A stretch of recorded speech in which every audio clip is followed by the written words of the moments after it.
여러분 안녕하십니까? 이해하기 쉽게 법률 상식을 전해드리는 택수의 투시경입니다.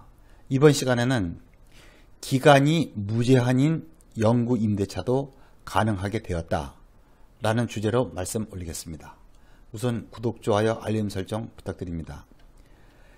이 기간이 무제한인 영구 임대차를 인정한다면 소유권자는 명의만 갖고 있을 뿐이고 소유권의 핵심인 이 배타적 사용 수익권을 영원히 행사할 수 없다는 의미입니다.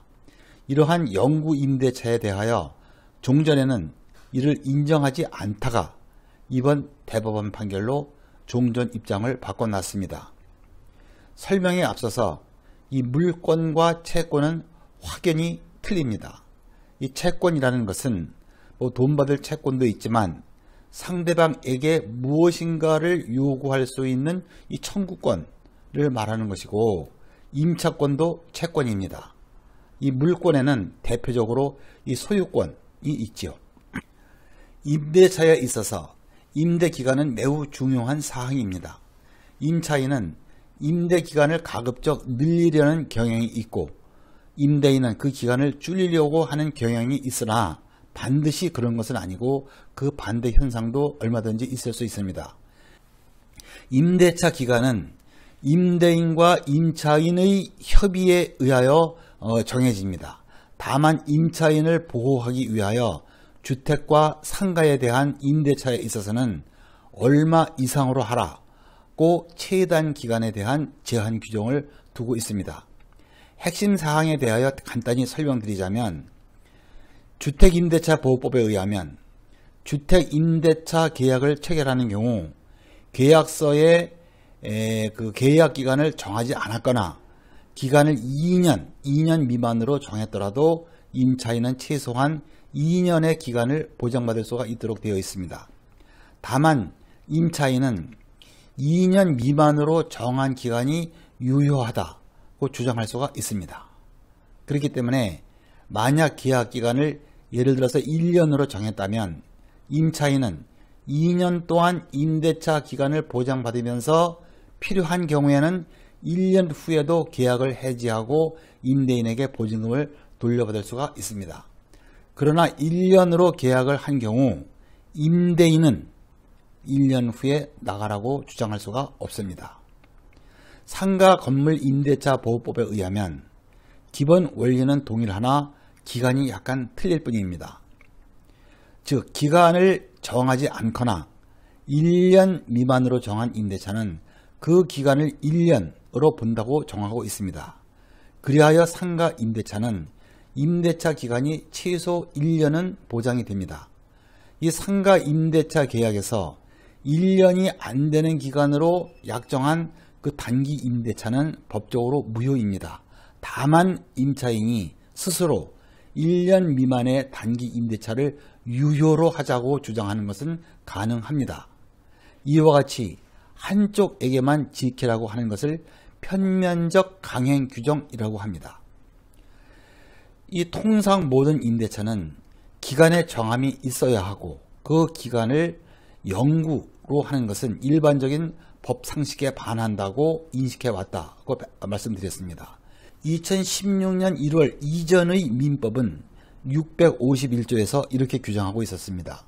석조, 석회조, 연화조 또는 이와 유사한 견고한 건물, 기타 공작물의 소유를 목적으로 하는 토지임대차 및 식목, 체험을 목적으로 하는 토지임대차, 이런 것들을 제외한 임대차의 존속기간을 20년으로 제한한다는 규정을 둔 적이 있었습니다.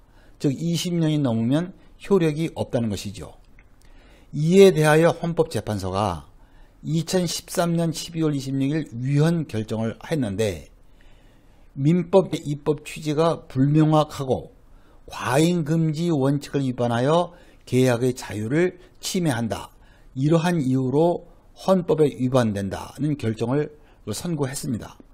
즉 20년 이상으로 임대기간을 정한 경우에도 유효하다고 보라는 것이죠.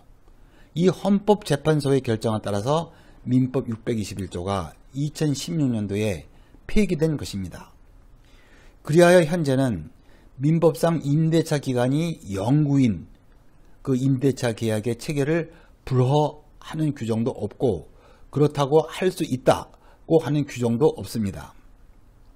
그렇더라도 임대 기간을 영구로 하는 것에 대하여는 선뜻 수긍하지 못하는 게 현실이었습니다. 이에 대하여 실제 사건이 있었는데 2023년 1월 12일 대구지방법원 항소부에서는 이렇게 판결한 적이 있습니다.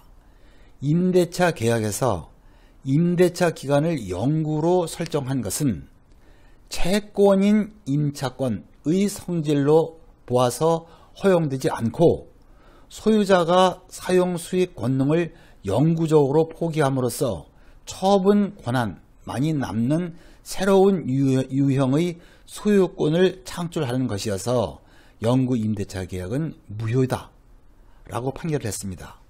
이 판결은 이 종전의 주류적인 입장에 따른 것이지요. 이에 대하여 대법원은 아니다. 영구 임대차도 유효하다 라고 하여 그 2심 판결을 뒤집었습니다. 이 대법원 2023-209045 판결은 이와 같이 판결했습니다. 소유자가 소유권의 핵심인 권능에 속하는 사용 수익의 권능을 이 대세적으로 포기하는 것은 특별한 사정이 없는 한 허용되지 않으나 특정인에 대한 관계에서 이 채권적으로 사용 수익권을 포기하는 것까지 금지되는 것은 아니다. 따라서 임대기간이 영구인 임대차 계약을 인정할 실제의 필요성도 있고 이러한 임대차 계약을 인정한다고 하더라도 이 사정 변경에 의한 차임 증감 청구권이나 계약 해지 등으로 당사자들의 이해관계를 조정할 수 있는 방법이 있을 뿐만 아니라 임차인에 대한 관계에서만 사용수익권이 제한되는 외에 임대인의 소유권을 전면적으로 제한하는 것은 아닌 점 등에 비추어 보면 당사자들이 자유로운 의사에 따라 임대차 기간을 영구로 정한 약정은 이를 무효로 볼 만한 특별한 사정이 없는 한 계약 자유의 원칙에 의하여 허용된다고 보아야 한다. 특히 영구 임대차라는 취지는 임대인이 차임 기급 지체 등 임차인의 귀책 사유로 인한 채무 불이행이 없는 한 임차인이 임대차 관계의 유지를 원하는 동안 임대차 계약이 존속되도록 이를 보장하여 주는 의미로서 이와 같은 임대차 기간의 보장은 임대인에게는 의무가 되나 임차인에게는 권리의 성격을 갖는 것이므로 임차인으로서는 언제라도 그 권리를 포기할 수가 있고 그렇게 되면 임대차 계약은 임차인에게 기한의 정함이 없는 임대차가 된다라고 판결을 했습니다. 통상 임대차에 있어서는 임대인은 강자이고 임차인은 약자입니다.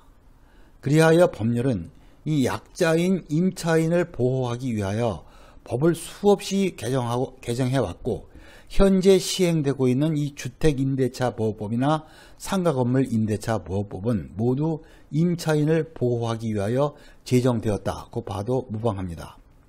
그런데 영구 임대차를 인정한다면 사실상 소유권을 형해화하는 결과가 될 수가 있습니다.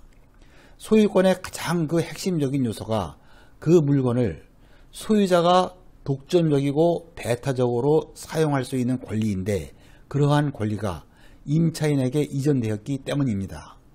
대법원은 영구 임대차라도 임차인은 마음대로 그 임차권을 포기하고 임대차를 해지할 수 있고 그럴 경우에는 기한의 정함이 없는 임대차가 된다는 입장인데 그렇다면 임대차의 운명이 전적으로 임차인 일방에게 의존하고 임대인은 임차인이 언제 임대차를 해지하더라도 이에 따라야 한다는 결과가 됩니다.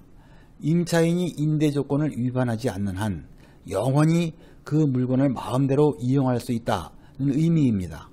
이는 임대인의 지위를 지나치게 소홀히 한 형평의 원칙상 매우 임차인에게 기울어진 법 해석이라고 보여집니다.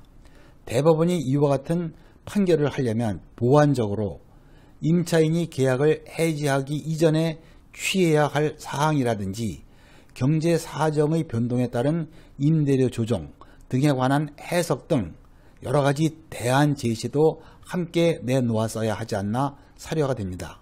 어찌되었든 대법원이 영구 임대차도 유효하다고 보고 있기 때문에 영구적인 임대가 필요하다고 생각되시는 분은 우선 영구 임대차를 체결해 놓고 봐도 좋을 듯 합니다. 끝까지 시청해 주셔서 감사드리고요. 다음도 유익한 주제로 뵙겠습니다.